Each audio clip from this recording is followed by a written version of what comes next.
Le cœur est le moteur de la circulation sanguine. Il effectue de 60 à 80 battements par minute et transporte environ 70 ml de sang à chaque fois. Rapporté à 24 heures, le cœur effectue quelques 100 000 battements pour faire circuler 7 000 litres de sang.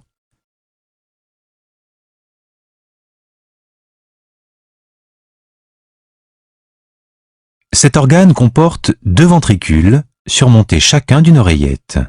Pour assurer sa fonction de pompe, il possède 4 valves qui séparent les ventricules des systèmes respiratoires et circulatoires.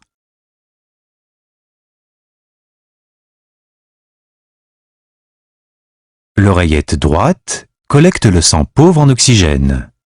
Si l'on suit son parcours à travers le cœur, ce sang passe dans un premier temps dans le ventricule droit par la valve tricuspide de l'orifice auriculo-ventriculaire. À la fin de la contraction, l'orifice artériel s'ouvre pour libérer le flux de sang dans l'artère pulmonaire.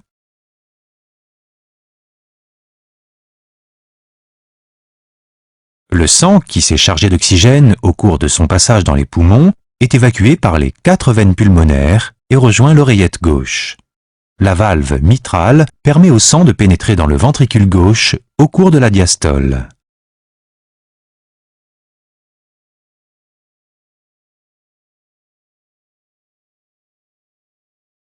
La seconde contraction expulse à forte pression le sang dans l'aorte.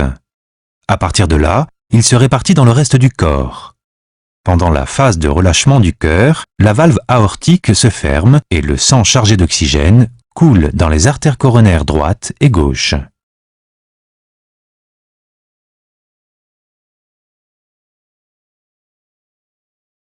Une fois passé dans les organes, le sang retourne vers le cœur par les veines coronaires et remplit à nouveau l'oreillette droite pour y effectuer un nouveau cycle de la circulation sanguine. Si l'on considère l'activité cardiaque quotidienne sur la durée de toute une vie, on obtient des chiffres impressionnants. À ce jour, aucune pompe fabriquée par l'homme n'a été en mesure d'accomplir des performances similaires à celles du cœur.